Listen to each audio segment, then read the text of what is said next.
Do you have children or grandchildren that are being forced to wear masks at school or some other ridiculous practice?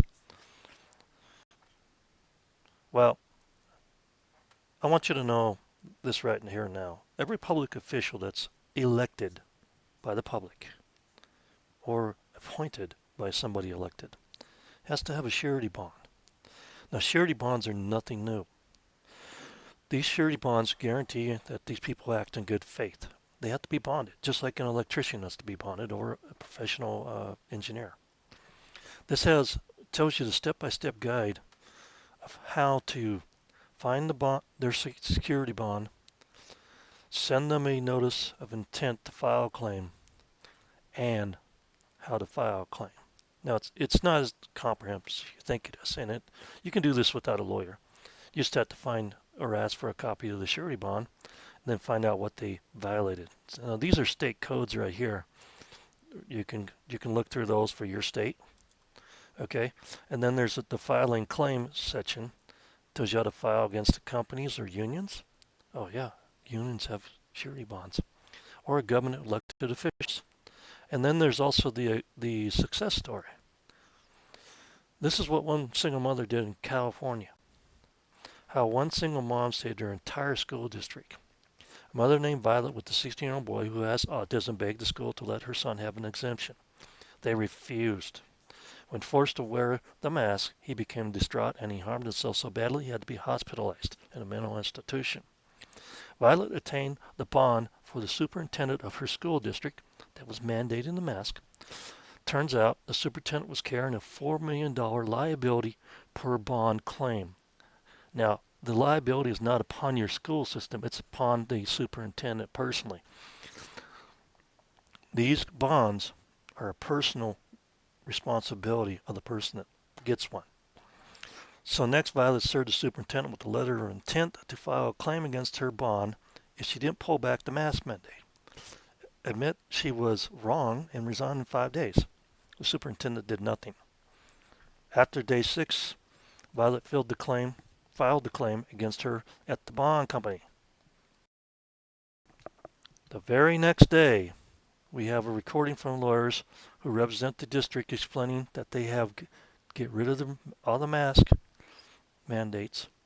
All state and federal funding is blocked, and superintendent is on her own with regard to the $4 million claim. They also put out requests for parents volunteers to substitute for teachers because their funding is ceased due to an open claim against them. My, oh my, oh my.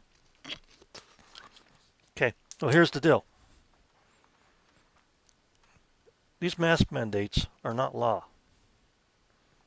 I know what a law is because everything's also a corporation. You don't believe me? 28 U.S. Code 3002, Section 15. The United States is a corporation. The United States means A, a federal corporation, B, an agency, department, commission, board, or entity of the United States, or an instrumentality of the United States, like the IRS. Mm-hmm. You heard what I said. So, this is telling you how to file claims.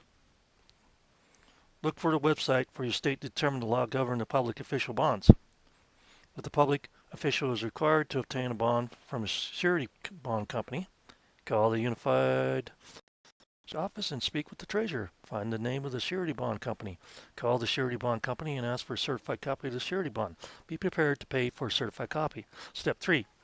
If the public official is required by state to keep a book for their seal and certified copies of the bond, write a letter to the public official requesting a copy of the surety bond. State the revised code that informs the public officers of his duty to supply you with the certified copy of the bond. Deliver a letter to the public official. Be prepared to pay for the certified copy of the bond. Once you obtain a certified copy of the bond, write the public official a letter of intent. You can find the form on the website, this website, Bonds for the Win. State the reason you're making a claim against his or her bond. Indicate the state codes he has broken. That's why that little thing we just saw up here, right up here, that's why we have this little state code stain right here. See that? Okay. Right. Okay, okay. So outline the injuries you have suffered. Give the official time to correct the problem. Now, don't forget about the ADA, the Americans Disability Act. You know, if your kid has an issue, you can't wear a mask. There you go, ADA.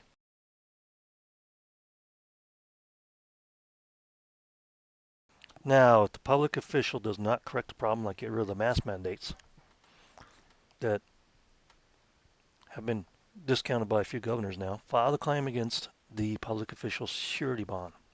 Talk with the surety bond company and ask about the rules for filing against a public official surety bond.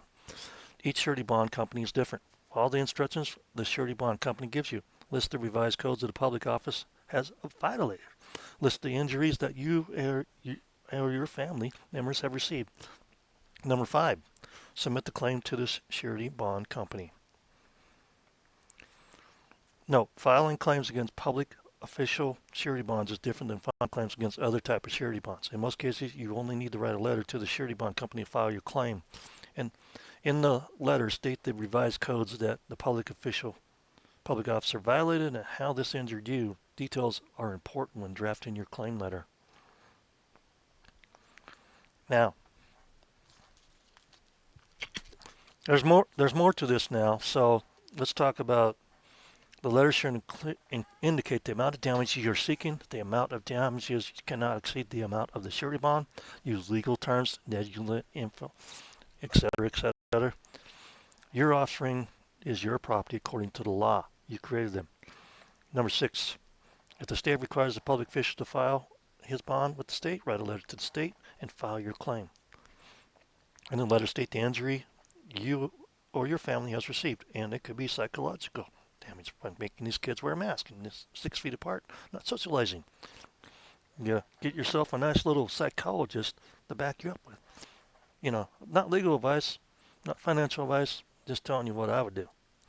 List the revised codes the public officer has violated. Submit the claim to the state. The amount of the claim cannot exceed the amount of the surety bond. And it goes on and on. So you got a bunch of stuff right here. You can click to find out more.